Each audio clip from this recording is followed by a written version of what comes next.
Hey, Shalom, Esra. I want to start off souls by giving all praise to Yahweh Hashem, Yahushua, Hashem, Dash. Double honors to the apostles of GMS and honors to brothers doing the work in truth while sincerity. I haven't really got a lot for this one. This is just something I was meditating on, right? Because whenever I start my videos, I always start the same way. Giving all praise to Yahweh Hashem, Yahushua, and double honors to the apostles of GMS. But when you say it so regularly, it just can become something that is said. You're not really feeling the force behind it, right? It's just a bit of vain repetition, right?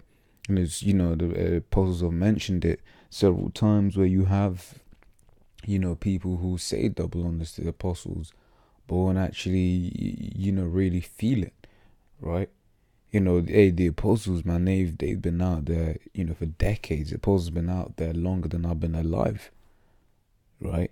And, all to build the Lord's house. And it's, a sacrifice that, that they've made. And let me get that as well. So Romans 12 says, I beseech you, therefore, brethren, by the mercies of the Most High, that you present your bodies a living sacrifice, holy, acceptable unto the Most High, which is your reasonable service, right? So year in, year out, Apostle Half, I believe over 30 years now, been pushing this truth, right? Apostle Half been, doing this work for a long time. Obviously all the apostles as well, right? Made their bodies a living sacrifice. They've lost, right? Not everything spoken on camera, but from certain videos. I remember the apostles have given up, family have given up this, that, and the other, right? But here's the beautiful thing: the Lord's gonna reward them for for their for the work that they've done, right? Let me also get this as well, because a lot of people lose patience. That's not what I want. 14, verse 14.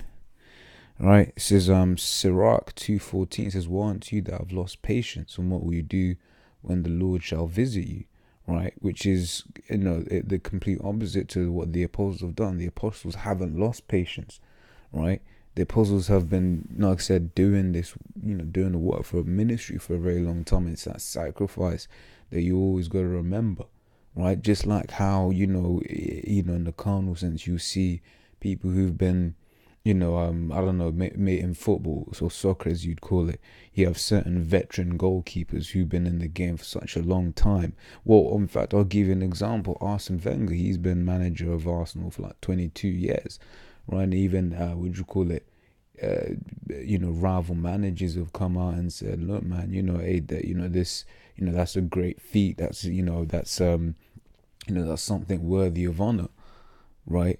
And that's just a carnal thing. He's just a football manager, right? So how much more so the apostles who have been laboring for so long, diligently, week in, week out, right?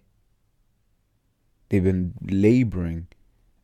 So, they're worthy of that double honor. But like I said, this is more just to hit the point home as to, am I dead now?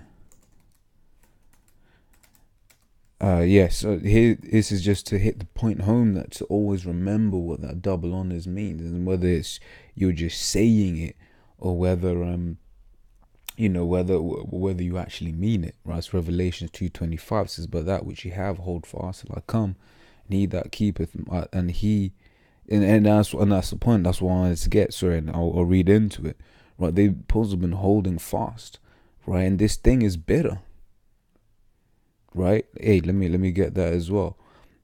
This thing of ours, man, it's bitter. This is Revelations 10:10. It says, and I took the little book out of the angel's hand and ate it up, and it was in my mouth sweet as honey. But as soon as I had eaten it, my belly was bitter. And what that's talking about is the fact that when you come into this truth, you hear, you're going to have, the next kingdom to come. You hear you're going to have slaves. You hear you can, have however many women you want. You hear, you know, you're going to be a king, this, that, and the other, and all of that is sweet. You're like, oh man, yeah, bring it on. But then the realities of the scriptures hit, right? You know, you lose people, right? You know, you can't, you be seeing other people doing things, and then you know you can't do those things, so those things are contrary, right? And then they start looking at you sideways, right? So, like, well, I mean, that goes back to the fact that you'll lose people, you'll lose quote unquote opportunities, right? You can't enjoy your children, for instance, right? Imagine that. Hey, children are a beautiful thing. What was it? Psalms 127 speaks about how I believe, yeah, 127, Psalms 127:3 says, "Lo, children are an heritage of Yahweh, and the fruit of the womb is his reward. As arrows are in the hand of a mighty man, so are children of the youth. Happy is the man that hath his quiver full of them. They shall not be ashamed, but they shall speak with the enemies in the gate." Right. So basically, children are ultimately a blessing, but in this kingdom, you know, you can't. What would you call it? You can't enjoy your children, but here it is. The apostles have endured all that. You know, every now and then you hear apostles certain apostles will give mention to their, you know, the children that they have, right? And then you know, and they ain't always the best relationships, but ultimately, look, families, you know, their families may not understand that they do this work so that they can be saved, as in the apostles themselves, but also in the hope that their household can be saved, right? And to have that, you know, you having someone, oh, you're never there. Not saying this happens, but it's a possibility, because I know it happens, you know, to younger brothers. It happens to brothers, you know, in our camp, you know. You're like, oh, you're never there, this and the other, blah, blah, blah, blah, blah, blah. These times, you're out there putting your body as a living sacrifice, week in, week out. On the apostles' case, decades in, decades out, right? For the hope that the Lord may have mercy on yourself as well as your household. But then all your household do is chat shit. Imagine how that feels, right? But they've endured all of this, right? And they're going to overcome it, man. Right, it says, and he hath overcometh, back in Revelations 2:26, and he that overcometh and keepeth my works unto the end, right? To him will I give power over the nations, right? So the Lord's going to reward, the apostles, for all of the the labors that they've had, that they've made, right? Because they've held fast this, you know, this thing of us. Whereas, like I said, men came, men left. You hear the apostles say, man, hey, we've seen thousands of guys fall out, right? But hey, the Lord's going to come with his reward, right? But all we can do for this time being is just to always give, if someone get that, is to just always give the double honors, right? It says 1 Timothy 5:17, it says, let the elders that rule well be counted worthy of double honor, especially they who labor in the word and doctrine. And hey, can you say anyone has labored? You know, as in, like, the apostles have labored, man. Cannot be in contrast it to anyone else. They have labored diligently, you know, in season, out of season, winters they've been there, you know, snowstorms they've been there, heat waves they've been there, rain they've been there, right? Overcoming all the scoffers, all the scorners, right?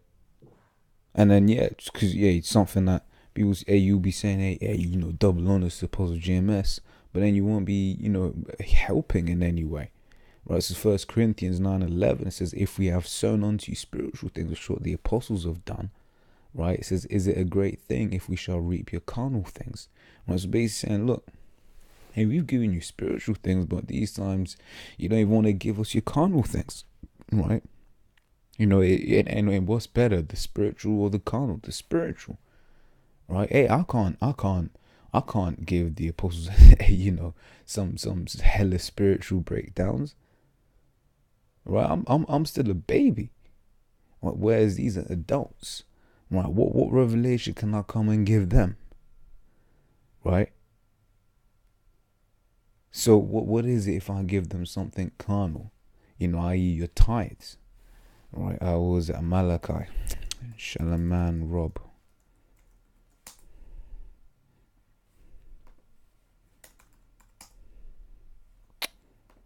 Shall a man? Slav, you bear with me.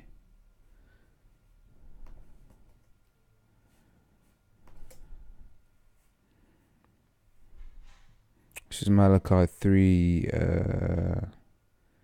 I know it's around 3 somewhere. Where is it?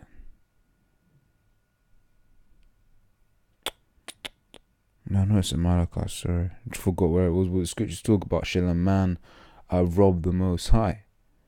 Oh, there it is, verse 8. Malachi 3:8 says, will a man rob God? It says, yet ye have robbed me. But ye say, wherein have we robbed thee? In tithes and offerings. Right? So the least you can do, if you're given this mantra of double honors, double honors is a reap unto the apostle your spirit, your carnal things, if you are able, right? Because sometimes you ain't able, right? But yeah, these are just some thoughts I had in terms of this double honors and stuff. Because like I said, you be doing your videos and you just get so used to just saying, hey, double honors, and honestly, brothers do all like I said, it just becomes a mantra. You gotta feel it, and you gotta mean it and understand why it is that you're saying it. Yeah, especially they who labor in the word and doctrine. So up until the next time, I'm gonna say shalom.